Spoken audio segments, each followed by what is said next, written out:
आइए सुनते हैं गैरी केलर और जय पप्सन की यह किताब द वन थिंग।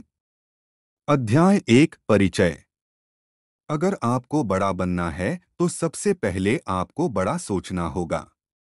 अगर आप बड़ा सोच नहीं सकते तो आप कभी बड़ा नहीं बन पाएंगे। आपने लोगों को कहते हुए सुना होगा कि मीलों का सफर एक कदम से शुरू होता है।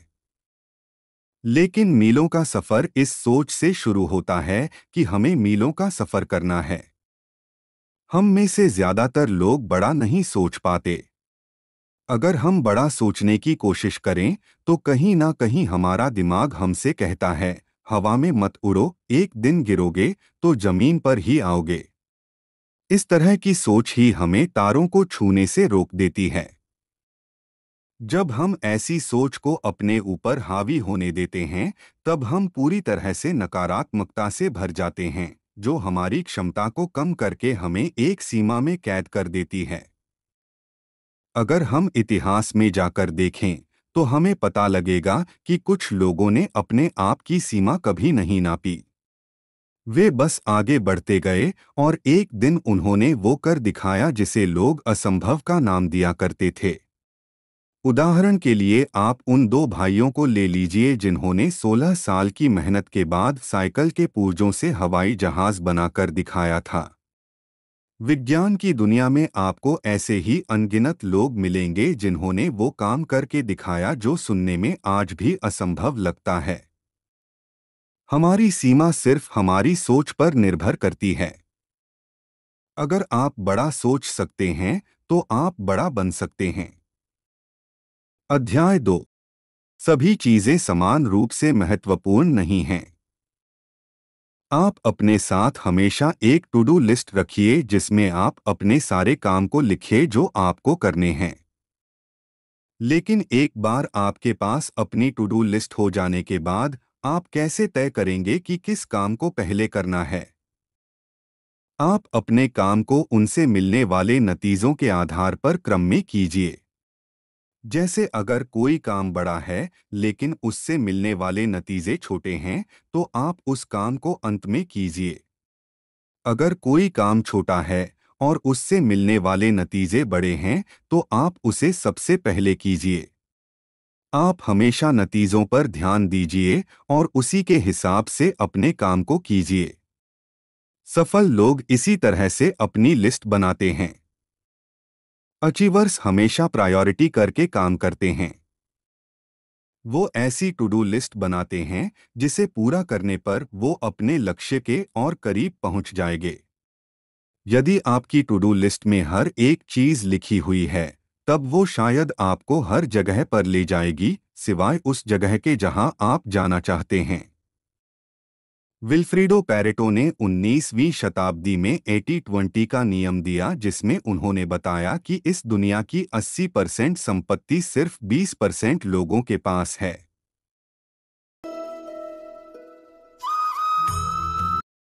आपकी 20% मेहनत ही आपको 80% की सफलता दिलाएगी और आप अपनी 20% कमियों को दूर करके अपने आप को 80% सुधार सकते हैं।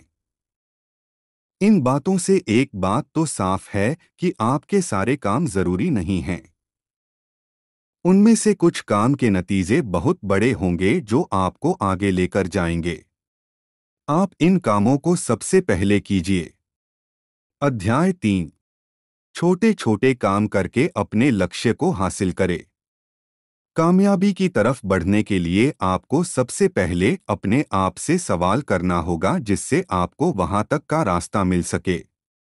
आप सबसे पहले अपने आप से सवाल कीजिए कि वह कौन सा काम है जिसे अगर मैं पूरा कर दूं तो बाकी के काम आसान हो जाएंगे। इस तरह के सवालों से आप अपने काम की लिस्ट आसानी से बना सकते हैं। फिर उन कामों में से सबसे जरूरी काम को सबसे पहले करके अपनी मंजिल तक आसानी से पहुंच सकते हैं। आइए देखें कि आपको अपने आप से किस तरह से ये सवाल पूछने चाहिए जिससे आपको आसानी से जवाब मिल सके। सबसे पहले आप अपनी मंजिल के बारे में सोचिए। आप सोचिए कि आपको कहाँ जाना है।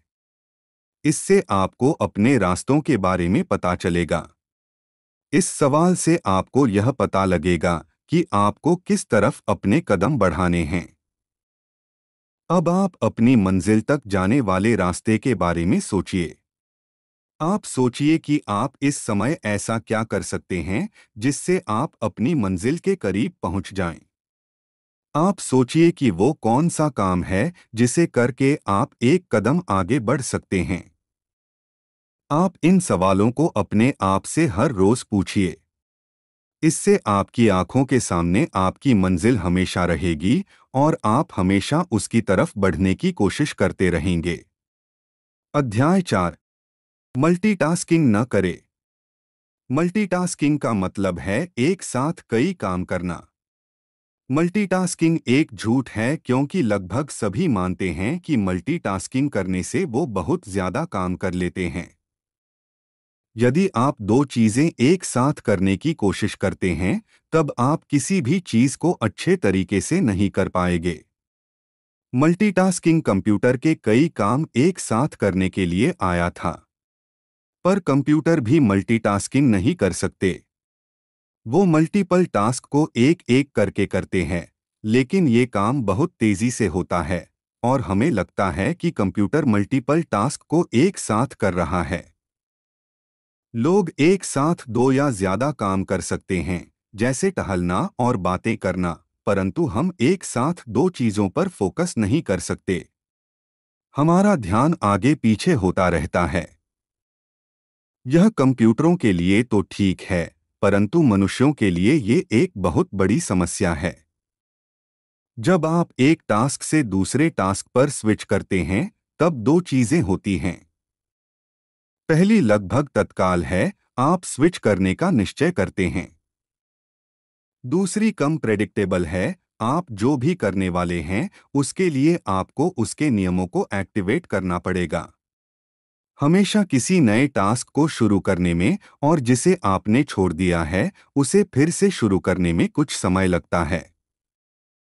और फिर भी कोई गारंटी नहीं है कि आपने जहां छोड़ा था वहीं से शुरू करेंगे।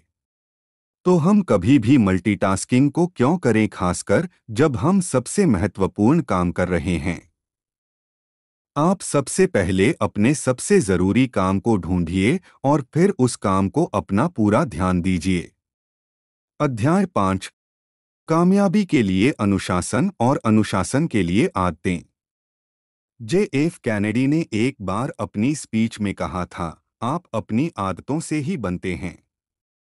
अमीर आदतें आपको अमीर इंसान बनाएंगी और गरीब आदतें आपको गरीब इंसान बनाएंगी। इसलिए अगर आपको कामयाबी हासिल करनी है तो आपको अच्छी आदतें बनानी होंगी। आप अपने अनुशासन का इस्तेमाल करके अच्छी आदतें बना सकते हैं। आदतें बनाना इतना भी मुश्किल काम नहीं है जितना आप सोचते हैं। एक आदत बनाने में लगभग 66 दिन लगते हैं और आदतें केवल शुरुआत में बनानी मुश्किल होती है, उसके बाद उनको बनाए रखना बहुत आसान होता है। बस आप किसी काम को रोज कीजिए और देखते ही देखते वो आपकी आदत बन जाएगी। यही आदत आपको एक दिन सफलता की ऊंचाइयों पर ले जाएगी। माइकल फेल्प्स ने जब ओलंपिक में 8 गोल्ड मेडल्स जीते तो एक रिपोर्टर ने उनसे कहा, क्या आप ये बात मानते हैं कि आज का दिन आपकी जिंदगी का सबसे भाग्यशाली दिन है? इस पर माइकल ने कहा, आप 10 साल तक रोज एक दिन में 10 घंटे तैरने के अभ्यास को भाग्य मानते हैं, तो हाँ, मैं भाग्यशाली हूँ। इसी तरह एक अच्छी आदत आपको भी उन ऊंचाइयों तक ले जा सकती है जहां तक लोगों की नजरें भी नहीं पहुंचती। आदतें बनाने का सबसे अच्छा तरीका है कि आप शुरुआत करें। उन्हें बनाए रखना इतना मुश्किल नहीं होता जितना उन्हें बनाना। एक बार आपने किसी आदत को बनाना शुरू कर दिया तो आगे चलकर वो काम आपके लिए आसान हो जाएगा और फिर आप अपना फोकस किसी दूसरी आदत को बनाने में लगाइए। अपने अनुशासन का इस्तेमाल कर आप अच्छी आदतें बना सकते हैं जो आपको कामयाबी की तरफ ले जाएगी। अध्याय 6। आपकी इच्छा शक्ति एक ईंधन टैंक की तरह है। क्या आपको लगता है कि कभी-कभी आप अपना काम बहुत अच्छे से कर ले जाते हैं और कभी-कभी आप अपने काम पर ध्यान ही नहीं दे पाते?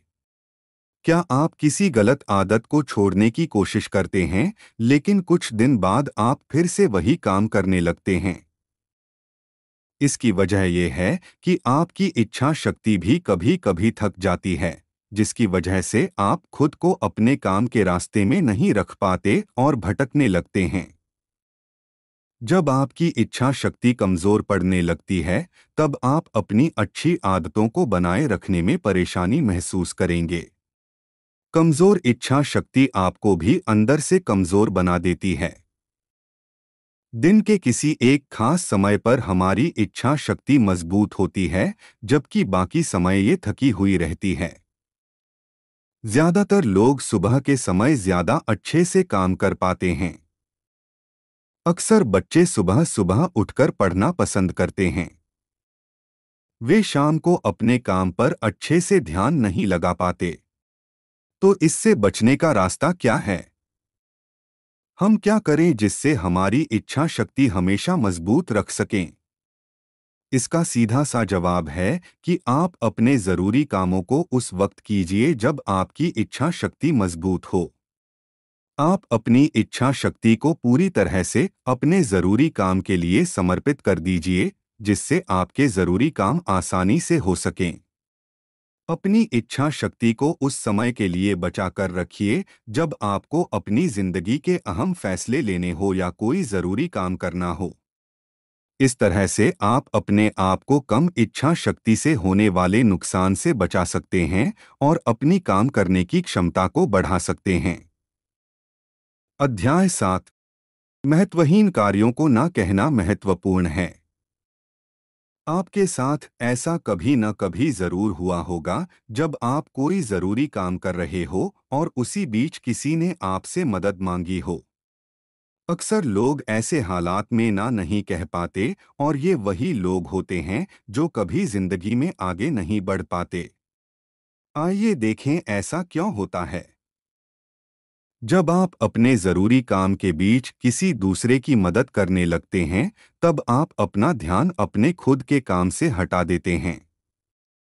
दूसरे का काम करने में आप अपनी एनर्जी लगा देते हैं, फिर आप अपने काम पर ध्यान नहीं दे पाते।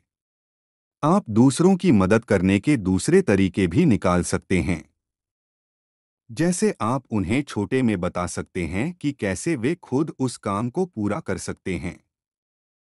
या फिर आप उन्हें किसी ऐसे दूसरे व्यक्ति के पास भेज सकते हैं जो उसकी मदद कर सके। आप दूसरों की मदद के लिए कुछ ऐसे भी काम पहले से कर सकते हैं जिससे उन्हें आपके पास आने की जरूरत ही ना पड़े। जैसे अगर आप कंपनी के मैनेजर हैं और कोई कर्मचारी आपसे कंपनी के बारे में कुछ पूछने आता है, तो आप उसे कंपनी की वेबसाइट पर जाने को कह सकते हैं, जहां उसे सारी बातें पता चल जाएं। आपकी जिंदगी में आपकी सबसे जरूरी दौलत है आपका समय, और अगर आप इसे सही जगह पर खर्च नहीं करेंगे तो आप हमेशा गरीब रहेंगे। समय के साथ ही आपकी एनर्जी भी सीमित है। इसका इस्तेमाल आप सही जगह पर कीजिए। उस काम को ना कहने में बिल्कुल भी मत हिचकिचाइए जो आपके जरूरी काम के बीच आए। हालांकि दूसरों की मदद करने से कभी-कभी आपका भी फायदा हो सकता है, लेकिन अपना काम छोड़कर दूसरों की मदद करना बिल्कुल भी सही नहीं है। अध्याय 8। अपने पेशेवर लक्ष्यों के लिए अपने निजी जीवन से कभी समझौता न करें। आपका परिवार ही बुरे वक्त में आपका साथ देता है।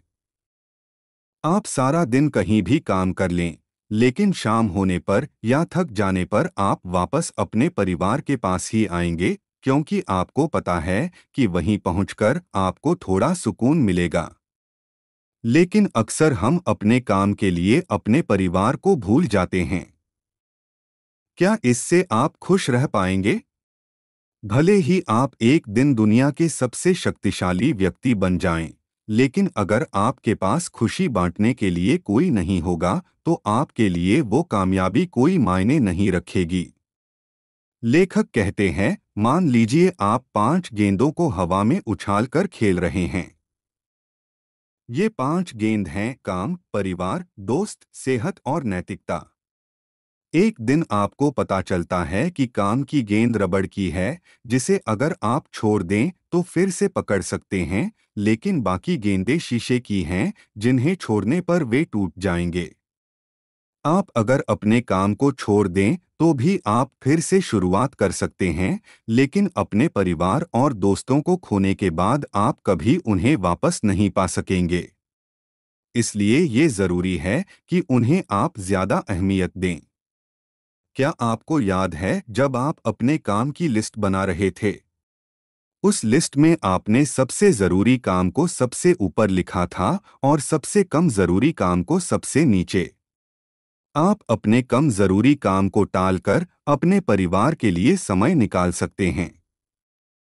आप उस काम को किसी और को करने के लिए दे सकते हैं, या अगर वो फिलहाल के लिए जरूरी नहीं है तो आप उसे अपनी लिस्ट से निकाल भी सकते हैं। एक बार आपने अपना जरूरी काम पूरा कर लिया तो आप बाकी कामों से समझौता करके अपने परिवार के लिए समय निकाल सकते हैं। अध्याय 9। अपना लक्ष्य तय करें और रास्ते में आने वाली रुकावटों से लड़ना सीखिए। पहले ये तय कीजिए कि आपकी मंजिल क्या है। तभी आप उसे पाने के लिए अपने रास्ते बना पाएंगे। अगर आपको पता नहीं होगा कि आपको कहाँ जाना है तो जाहिर सी बात है, आप रास्ते में यूं ही भटकते रहेंगे।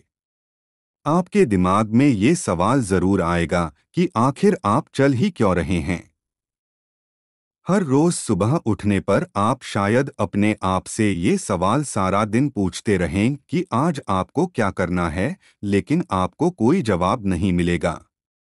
आप बस सांसें लेंगे, लेकिन आपकी जिंदगी का कोई मकसद नहीं होगा। मार्क वेन ने कहा था, हमारी जिंदगी में 2 दिन बहुत ही जरूरी होते हैं। एक जिस दिन हम पैदा हुए थे और दूसरा जब हमें पता चलता है कि क्यों पैदा हुए थे। जब तक आपकी जिंदगी में वो दूसरा दिन नहीं आता तब तक आपकी जिंदगी का कोई मतलब नहीं है। जब पता होगा कि आपको कहाँ जाना है, तब वहां तक पहुंचने के लिए रास्ते अपने आप ही बनने लगेंगे। जरूरी नहीं है कि जैसा आपने सोचा है हमेशा वैसा ही हो। जिंदगी अक्सर हमारे लिए कुछ सरप्राइज रखती है, जो वो आपको कभी भी दे सकती है। कभी कभी ऐसा हो सकता है कि जब आप अपना कोई जरूरी काम कर रहे हों तब बाकी जगहों पर अव्यवस्था फैल जाए। तो आप इससे कैसे सुलझाएंगे? सीधे शब्दों में मत सुलझाइए। आप सबसे पहले अपने सबसे जरूरी काम पर ध्यान दीजिए। इस बीच अगर कहीं अव्यवस्था फैल रही है तो उसे फैलने दीजिए। उसके लिए और वक्त आएगा। अगर आप अपना जरूरी काम पहले करेंगे तो उसका नतीजा आपकी जिंदगी में आने वाली अव्यवस्था को कम कर देगा। आप अपना ध्यान जरूरी काम में लगाएंगे तो आने वाले वक्त में आपकी जिंदगी आसान हो जाएगी और आप बाकी की चीजों पर ध्यान दे पाएंगे। अध्याय 10 सारांश। इस पुस्तक का मुख्य संदेश है, सफलता एक चीज पर ध्यान केंद्रित करने से आती है, कई चीजों पर नहीं। अपनी एक चीज की ओर काम करते समय उन नुकसानों से बचें जो आपको सफलता प्राप्त करने से रोकते हैं। जाने की अव्यवस्था को कैसे दूर किया जाए और जहां यह वास्तव में मायने रखता है, वहां अपना सर्वश्रेष्ठ काम करें। इस पुस्तक ने पलक झपकते ही निम्नलिखित प्रश्नों के उत्तर दिए। मुझे लक्ष्य कैसे निर्धारित करने चाहिए और अपने कार्य को प्राथमिकता देनी चाहिए। बड़ा सोचने में विफल रहने से आपके अवसर सीमित हो सकते हैं। अपने कार्यों को प्राथमिकता दें, वे सभी समान रूप से महत्वपूर्ण नहीं हैं। मल्टीटास्किंग बेहद खराब है, एक चीज चुनें और उसे दें आपका अविभाजित ध्यान। आपकी इच्छा शक्ति एक ईंधन टैंक की तरह है, ध्यान से चुनें कि आप इसका उपयोग कहाँ करते हैं। अपने पेशेवर लक्ष्यों के लिए अपने निजी जीवन से कभी समझौता न करें। एक टू डू लिस्ट बनाइए। अपने सबसे जरूरी कामों को पहचानकर उन्हें सबसे पहले पूरा करने से आप कामयाबी तक के रास्ते को आसानी से तय कर सकते हैं। अपने आप से हमेशा सवाल पूछिए, मेरी मंजिल क्या है? उसकी तरफ बढ़ने के लिए मैं क्या करूं? अपनी मंजिल की तरफ एक और कदम बढ़ा सकूं, इसके लिए क्या करूं? इस तरह के सवाल पूछने से आप हमेशा ही उस मंजिल के एक कदम नजदीक होते रहेंगे। एक साथ दो काम करना बंद कर दीजिए। जब हम अपना ध्यान एक काम से दूसरे काम लगाते हैं, तो हमें उस काम में पूरा ध्यान लगाने के लिए कुछ समय लगता है। इसलिए एक साथ दो काम करना बंद कीजिए। किताबी पर मधुर के साथ आप सुन रहे थे द वन थिंग, जिसके लेखक है गैरी क्विलर और जय पप्सन। ये समरी आपको कैसी लगी? इस पर अपने सुझाव, परेशानियां या किसी नई समरी को ऐड करने के लिए हमें कॉन्टैक्ट अस से संदेश भेजें। तब तक के लिए सुनते रहिए और हर रोज आगे